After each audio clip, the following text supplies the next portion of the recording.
दोस्तों आज की वीडियो में हम 2013 का प्रीवियस ईयर क्वेश्चन पेपर को सोल्व करेंगे और इसमें हम सीडीपी के 15 प्रश्नों को लेंगे। दोस्तों ये हमारा सीडीपी का 16 प्रश्न है। तो 15 प्रश्नों की जो वीडियो है सीडीपी की वो हम हल करवा चुके हैं। अगर आपने वह वीडियो नहीं देखी है तो हमारी प्लेलिस्ट में जाकर आप वह वीडियो देख सकते हैं। तो चलिए देखते हैं इसमें ये अगला प्रश्न। ये दिया है हमारे पास, शिक्षार्थियों में व्यक्तिगत भिन्नताओं को संबोधित करने के लिए एक विद्यालय किस प्रकार का सहयोग उपलब्ध करवा सकता है।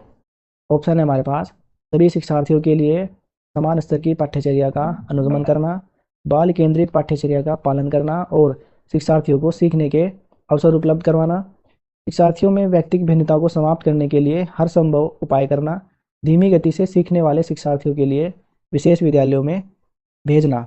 तो दोस्तों देखो ऑप्शन नंबर 20 में हमारा करेक्ट आंसर हो जाएगा। ये यहाँ पे हमें पॉजिटिव वर्ड मिल रहा है, अवसर उपलब्ध करवाना। ठीक है, तो दोस्तों इनके रिगार्डिंग ये जो पॉजिटिव और निगेटिव टैग वर्ड्स होते हैं इनके रिगार्डिंग हमने एक वीडियो बनाई है। अगर वह वीडियो आपको देखनी है तो हमारे चैनल पर जाइए और आपको वह वीडियो वहाँ पे मिल जाएगी। तो ऑप्शन नंबर 20 में हमारा करेक्ट आंसर है। अगला प्रश्न है हमारे पास, सतत और व्यापक मूल्यांकन डैश पर बल देता है, इनमें से किस चीज़ पर बल देता है ये बताना है। ऑप्शन है हमारे पास, बोर्ड परीक्षाओं की अनावश्यकता पर, सीखने को सुनिश्चित करने के लिए व्यापक स्केल पर निरंतर परीक्षण, सीखने को किस प्रकार अवलोकित रिकॉर्ड और सुधारा जाए इस पर, या शिक्षण के साथ परीक्षाओं का सामंजस्य। दोस्तों ऑप्शन नंबर सी इसमें हमारा करेक्ट आंसर हो जाएगा। सतत और व्यापक मूल्यांकन किस पर बल देता है कि सीखने को किस प्रकार अवलोकित, रिकॉर्ड और सुधारा जाए। ऑप्शन नंबर सी इसमें हमारा करेक्ट आंसर है। अगला प्रश्न है हमारे पास, विद्यालय आधारित आकलन क्या है ये बताना है ना। तो ऑप्शन है हमारे पास, शिक्षार्थियों और शिक्षकों को अगंभीर और लापरवाह बनाता है, शिक्षा बोर्ड की जवाबदेही को कम करता है, सार्वभौमिक, देखो इसमें अगंभीर वर्ड आ रहा है ना पहले में, और लापरवाह, तो ऐसा तो हो नहीं सकता। ठीक है, शिक्षा बोर्ड की जवाबदेही को कम करता है, ये भी ऑप्शन गलत है हमारा। सार्वभौमिक मानकों की प्राप्ति में बाधा उत्पन्न कर रहा है, ठीक है ये भी गलत है। परिचित वातावरण में अधिक सीखने और सभी शिक्षार्थियों की मदद करता है, तो ऑप्शन नंबर डी इसमें हमारा करेक्ट आंसर है। विद्यालय आधारित आकलन क्या करता है, परिचित वातावरण में अधिक सीखने में सभी शिक्षार्थियों की मदद करता है, तो ऑप्शन नंबर डी इसमें हमारा करेक्ट आंसर है। अगला प्रश्न है हमारे पास, सीखने की तत्परता डैश की ओर संकेत करती है। तो देखो थॉर्नडाइक का तत्परता का नियम, शिक्षार्थियों का सामान्य योग्यता स्तर, सीखने के सातत्य में शिक्षार्थियों की का वर्तमान संज्ञानात्मक स्तर। तो सीखने की तत्परता किस पर संकेत देती है, ज़्यादातर किस पर निर्भर करती है, शिक्षार्थियों की वर्तमान संज्ञानात्मक स्तर पर निर्भर करता है। ठीक है, इसकी ओर संकेत करता है, तो ऑप्शन नंबर सी इसमें हमारा करेक्ट आंसर है। अगला प्रश्न है हमारे पास, एक शिक्षिका की कक्षा में कुछ शारीरिक विकलांगता वाले बच्चे हैं, ठीक है कुछ हैंडीकैप्ड बच्चे हैं, निम्नलिखित में से उनके लिए क्या कहना सबसे उचित होगा। तो ये बताना है। ऑप्शन, पोलियोग्रस्त बच्चे अब एक गाना प्रस्तुत करेंगे, तो ऐसा थोड़ा ही बोलेंगे, ये तो गलत ऑप्शन है हमारा। पहिया कुर्सी वाले बच्चे हॉल में जाने के लिए अपने साथी बच्चे की मदद ले सकते हैं, ये भी गलत ऑप्शन है, ऐसा नहीं बोलना है। तो शारीरिक रूप से असुविधाग्रस्त बच्चे कक्षा में ही कोई वैकल्पिक गतिविधि कर सकते हैं, ऐसा नहीं है, फिर वो क्या होगा, इंक्लूसिव नहीं होगा वो ना। तो इसमें क्या करते हैं हम, एक इंक्लूसिव यानी कि समावेशी शिक्षा किसको बोलते हैं, जो सभी बच्चों को साथ लेकर चले, या वो शारीरिक विकलांग बच्चे हैं या फिर वो सामान्य बच्चे हैं, तो वो इंक्लूसिव एजुकेशन के अंदर आते हैं। तो ये तो उसका ये गलत ऑप्शन हो जाएगा है ना, शारीरिक रूप से असुविधाग्रस्त बच्चे की कक्षा में ही कोई वैकल्पिक गतिविधि कर सकते हैं, तो ये तो गलत ऑप्शन हो जाएगा।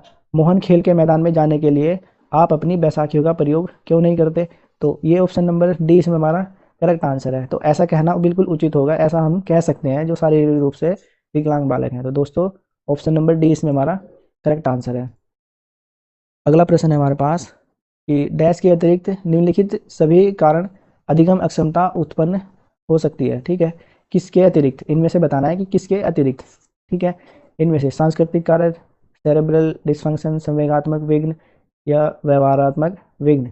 तो दोस्तों ऑप्शन नंबर ए इसमें हमारा करेक्ट आंसर है, सांस्कृतिक कारक। तो सांस्कृतिक कारक के अतिरिक्त सभी के कारण अधिगम अक्षमता उत्पन्न हो सकती है, सिर्फ इसके सिवाय किसके, सिवाय इसके, इससे भी अधिगम क्षमता हो सकती है, इससे भी और इससे भी, सिवाय सांस्कृतिक कारकों के। तो ऑप्शन नंबर ए इसमें हमारा करेक्ट आंसर है।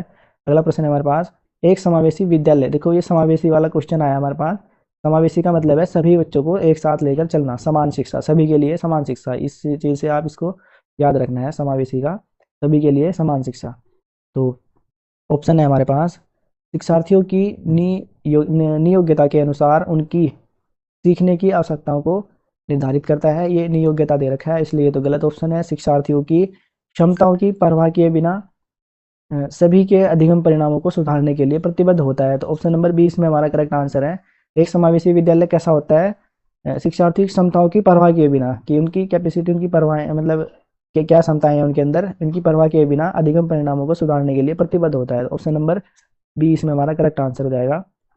अगला प्रश्न है हमारे पास, प्रतिभाशाली शिक्षार्थी को, जो प्रतिभाशाली शिक्षार्थी होते हैं तो उनको क्या अधिगम निर्योग्य नहीं हो सकते, या ऐसे सहयोग की आवश्यकता होती है जो सामान्यतः विद्यालय द्वारा उपलब्ध नहीं कराए जाते, या शिक्षक के बिना अपने अध्ययन को व्यवस्थित कर लेते हैं, या अन्य शिक्षार्थियों के लिए अच्छे मॉडल बन सकते हैं। तो दोस्तों ऑप्शन नंबर 20 में हमारा करेक्ट आंसर हो जाएगा। प्रतिभाशाली शिक्षार्थी को क्या ऐसे सहयोग की आवश्यकता होती है जो उनको सामान्यतः विद्यालय के द्वारा उपलब्ध नहीं कराए जाते। तो ऑप्शन नंबर 20 में हमारा करेक्ट आंसर हो जाएगा। अगला प्रश्न है हमारे पास, डैश के कारण प्रतिभाशीलता होती है, तो इनमें से किसके कारण प्रतिभाशीलता होती है ये बताना है। ऑप्शन है हमारे पास, मनोसामाजिक कारकों, आनुवंशिक रचना, वातावरणीय अभिप्रेरणा, बी और सी का संयोजन। दोस्तों ऑप्शन नंबर डी इसमें हमारा करेक्ट आंसर है। किस किस चीज़ से प्रतिभाशीलता होती है, एक तो आनुवंशिक रचना और वातावरणीय अभिप्रेरणा। तो बी और सी इसमें हमारा करेक्ट आंसर हो जाएगा।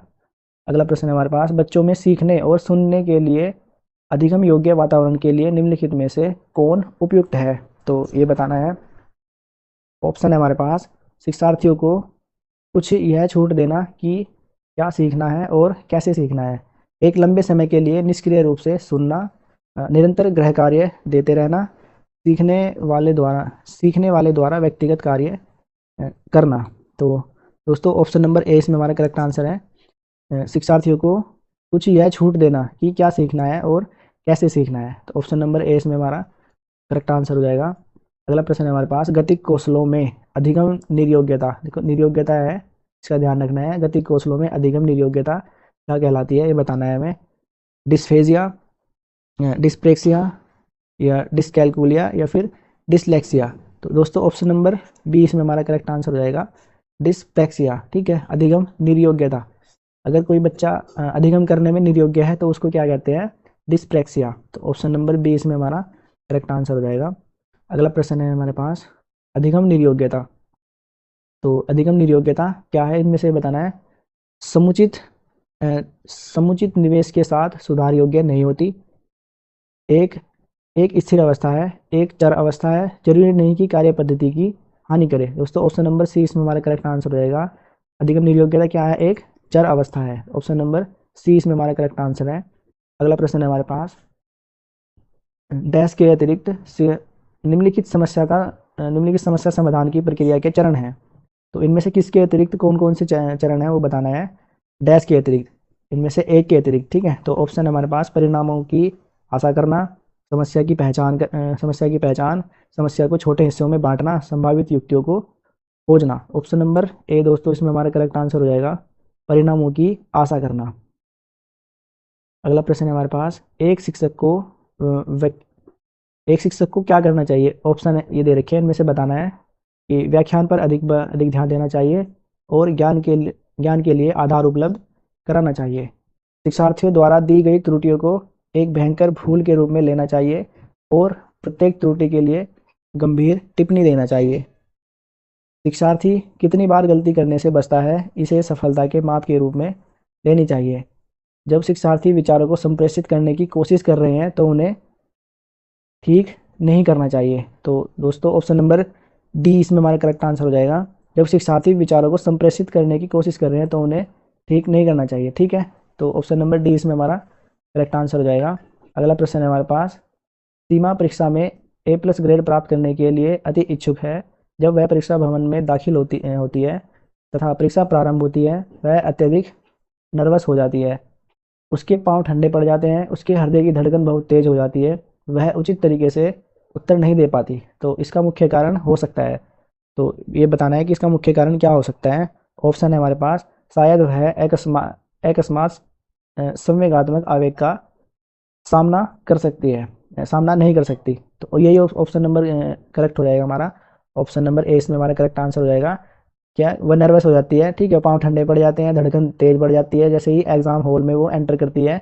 तो इसका मतलब क्या है, इसका मुख्य कारण यही है कि वह अकस्मात संवेगात्मक आवेग का सामना नहीं कर सकती। ठीक है, तो ऑप्शन नंबर ए इसमें हमारा करेक्ट आंसर हो जाएगा। तो दोस्तों, अगर आपको यह वीडियो अच्छी लगी है तो प्लीज़ शेयर कीजिएगा अपने दोस्तों के साथ और सब्सक्राइब कीजिएगा हमारे चैनल को।